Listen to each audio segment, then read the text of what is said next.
Blue and red in the rear view, a gloved hand in my car like it owns the place, and a plastic bag catching the sun in that smug little way white powder does when someone wants to make you small. That was the picture. That was the moment. And I could feel my pulse slow instead of spike because I knew the script. I knew the kind of officer who stretches time on purpose, and I knew I had something in my purse that would make him swallow hard and rethink his life. So I breathed. I counted, and I said quietly, almost polite, almost bored, "Officer, before you move me 1 inch, there's something you should probably see." Rewind a few hours, and it's a soft Carolina morning. Radio low. A thermos of coffee on the passenger seat, the smell of cut grass streaming through the cracked window, and my mother's voice from last week playing in my head like a hymn. "Baby, I'm not getting younger. Come home, just come home." So I did what I never do. I cleared 3 days. I turned one phone all the way off and the other mostly off. I typed the out of office, and I drove toward Northwood City with nothing on the agenda but porch time, iced tea, and maybe beating my uncle at dominoes for once. My name is Talia Monroe, Assistant Director for the Federal Narcotics Bureau. Folks call it FNB because fingernails get tired of the full thing. I've done this work for years and love it most days. And still, when I rolled past mile marker 27 and those lights lit up in my mirror, I got that lead ball feeling in my stomach that never really goes away. If you grew up black and learned early how to keep your hands still on a steering wheel. I eased over, I shut the engine, I put my palms up high where any camera could see them, and then I waited out the long walk of a man who enjoys being the weather. He came up slow, chin lifted like a judge, sunburn around the nose, stubble that tells on his morning name tag. Turner, the kind of hello that never arrives, just a flat license and registration, like we both had nowhere to be. And he had all day to get there. I kept my voice, the temperature of cool water. "Sure, officer. Can you tell me why I'm being stopped?" he said. I crossed the center line, which I didn't said I looked impaired, which I wasn't tilted his head to scan my back seat like contraband would wave at him, then asked if there was anything illegal in the vehicle. Drugs, weapons, the greatest hits. I said no, he said. "Mind if I take a look? And here's the fork we never asked for. You refuse, and you're suddenly starring in the escalation episode. You agree, and you're in the magician's act. I chose the least bad path because I know the act, and I also know how to work the dark behind the curtain." "Go ahead," I said, and he nodded like a man taking a prize he hadn't yet earned. "Step out of the vehicle, ma'am." The heat slapped me across the face the second my shoes hit gravel. I set my phone in the cup holder and tapped the voice recorder with my thumb without looking, because muscle memory is a kind of insurance. A second cruiser rolled up. Younger officer shoulders too tight for the shirt. Daniels on the tag, and I caught the red blink of his body cam like a heartbeat. Good record at all. Turner pulled on blue nitrile gloves like a magician stretching a moment so the audience leans in. Then he leaned into my car so far his shoulders blocked the angle. I heard the latch of my glove box, a rustle of paper, then a pocket of silence that was somehow louder than any of it.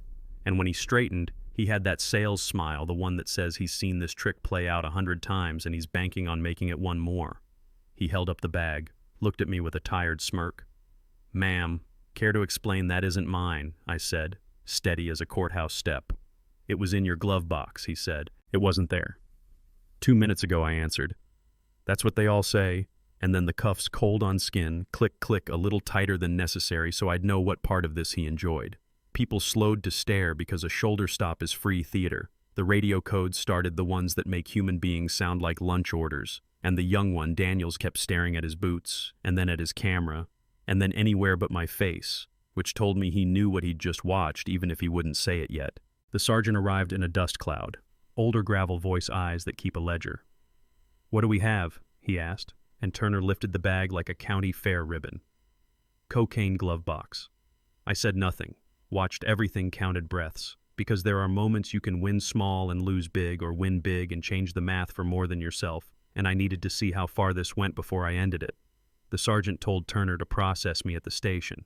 Turner's hand brushed the cruiser door. Daniels shifted like his conscience had sand in it, and that's when I said it soft, even the way a lawyer says, "Your Honor," when they're about to put a fact on the record. "Before you put me anywhere, there's something in my purse you should look at." "Your what?" Turner said. "The purse under the passenger seat. There's a wallet inside, ma'am. I don't take instructions from—" "Trust me," I said. And it wasn't a threat, it was a life raft, because if he opened that door with me in cuffs and drove me 2 miles, his career would end in a courtroom instead of on 2 feet on a highway shoulder. Curiosity beat pride by a nose. He pulled the purse, unzipped the wallet, and for a second I thought he might drop it because bad news is heavy, and the badge is heavier. Federal Narcotics Bureau, Assistant Director, Southeastern Region. My photo, my number. The eagle that makes men cough when they've been playing with matches. The sergeant took it like it was hot, passed it back to me without eye contact, and I clipped it to my belt where it should have been. Anyway, take the cuffs off, he said, and Turner did those red grooves on my wrists rising with the heat, like small fences that had already failed. I'll need your badge numbers, your unit, your supervisor, I said. Thumbs already recording time, mile marker temperature, the sound of a cicada for color. Turner muttered. His Daniels gave his like a prayer, and the little bag sat on the hood with chain of custody shattered, the kind of mistake a prosecutor hates because even if it were real, it's dirty. Now doesn't matter in this case because it was never mine, and we all knew it in different ways. I drove to my mother's house on Maple Row, and she put the kettle on because mothers hand you warmth when the air turns cold.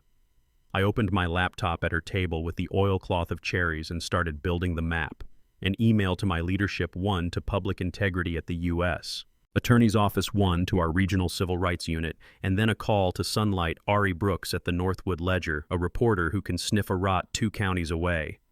Ari, I said off the record until it isn't.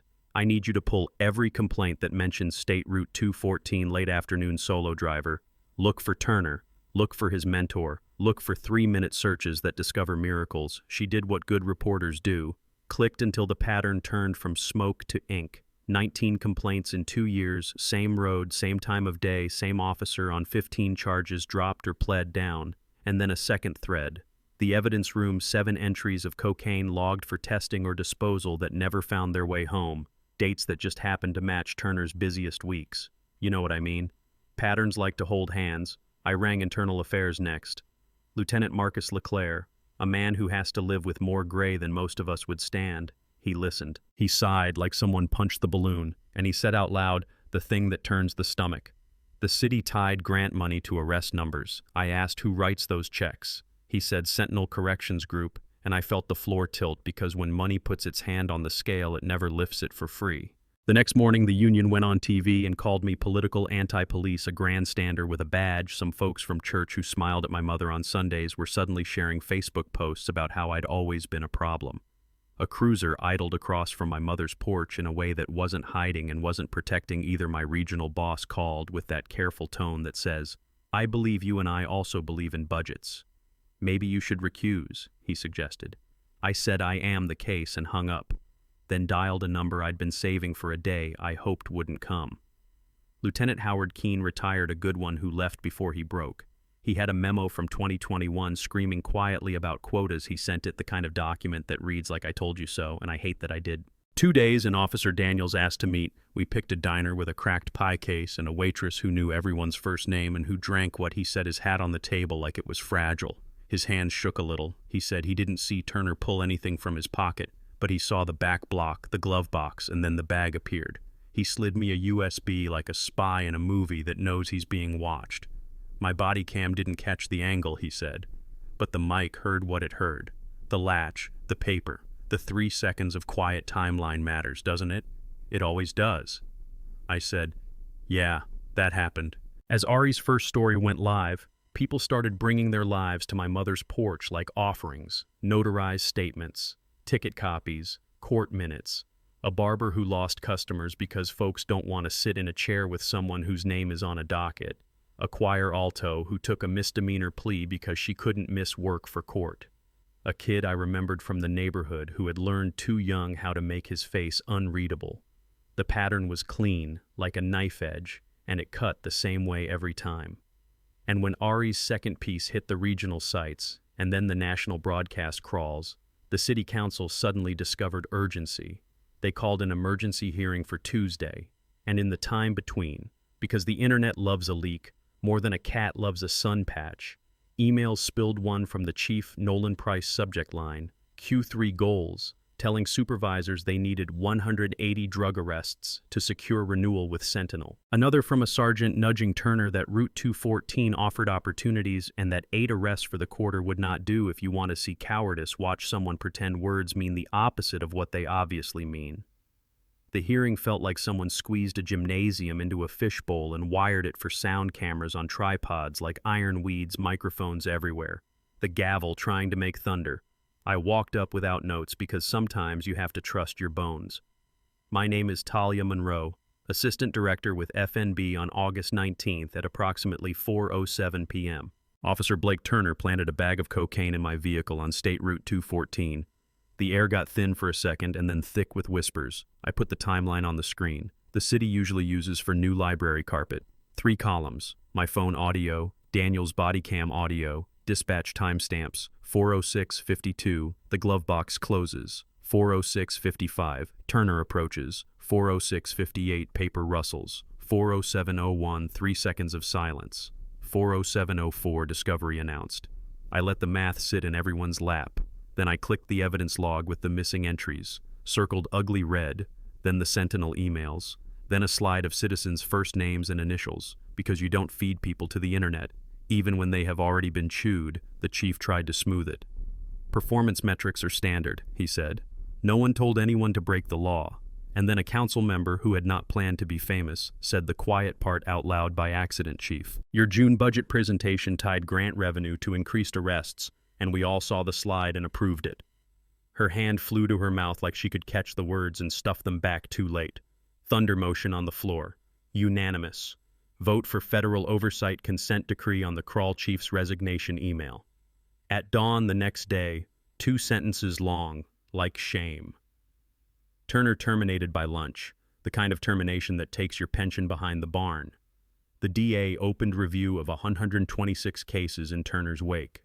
34 overturned in the first month. The council codified a ban on quotas, ordered dual custody in the evidence room, required cameras on every interaction, created a civilian board with teeth. Sentinel lost the contract and started drafting a press release with words like community and partnership, because that is what companies do when they've been caught touching the lever. None of it was neat. Neighbors argued in grocery aisles, the union fundraised with my name in subject lines, the comment sections were a bonfire. You could smell from 3 blocks away. But on a plain weekday, about 6 months later, I drove the same road with the window down, the radio humming a gospel my mother loves. A cruiser passed without slowing. The pine smell was just pine again, and not a warning. I pulled into my mother's driveway, and the porch steps still creaked in the same place she hugged me longer than necessary. Like time owed us interest. We sat without talking while the kettle worked too hard, and I watched a kid on a bike lift his front wheel over a crack and throw both hands up like he'd flown a little, which is the thing. Sometimes all you want is to roll without wondering who wants to stop you. People ask if I was scared on the shoulder, and the answer is yes. Fear sits there like a bored cat. But anger stood next to it, and purpose stood behind them both. I waited to flash the badge because there are truths bigger than one. Stop, and I needed to see who would show their face when they believed I was powerless. I needed the 3 seconds of silence on a mic, the email with the word goals that didn't mean goals, the young officer whose hands shook the first time and steadied the second. If you've worn a badge long enough, you learn it isn't armor. It's a ledger. You owe a debt to the people who never get to pull one out of a purse on a hot afternoon to end it. And that day, I paid down a little of that debt. Now here's the messy part that folks fight about in the comments because arguing is a sport. Some say it's just one cop. Others say it's all cops. Both answers let you clock out of thinking. Turner made choices, and those belong to him. The town made a system where his choices paid that belongs to more than him. If your bonus and your promotion and your new patrol car depend on hitting a number of arrests, ask yourself what happens when you're at 11 and need 12 and the sun is dropping and the grant renewal email feels like a timer in your chest. Ask yourself what happens to the person who meets that version of you at mile marker 27 with no badge to end it. You know what I mean? I will not pretend this story wraps in a bow. The council already complains about what reform costs. Sentinel's cousin will call itself something with the word community and try the back door next year. The union will find new slogans, and some of the neighbors who nodded at my mother on Sunday will still share posts about how I ruined a good man's life on Monday. But there are barbers getting their names cleared, Choir altos singing without a court date circling their week, kids driving home from practice and making it to the porch without explaining anything to anyone. Route 214 looks less like a hunting ground and more like asphalt, and on most days, that is enough to get up and keep going. So here's where I hand it to you. If you've been stopped and something felt wrong, if you've worn a badge and watched a number climb past your oath, if you've sat on a porch and seen a cruiser idle for a reason that wasn't protection, talk to me. Was I right to wait and let him find the badge? Are performance metrics ever anything but quotas in a suit? Is a planted bag a bad apple or a rotten orchard? What does accountability look like on your block? Yeah, I know we won't all agree. That's the point. Say it in the comments, drop your city, and what you've seen. Push back. Convince me, tell me where I'm wrong and where you think I'm right. Subscribe if you want more stories told from the porch and the council podium instead of the press release hit. Like, if you think people should outrank numbers, share this with someone who believes good systems don't need sunlight, because one person refusing to lie down is how it starts, and all of us refusing together is how it sticks.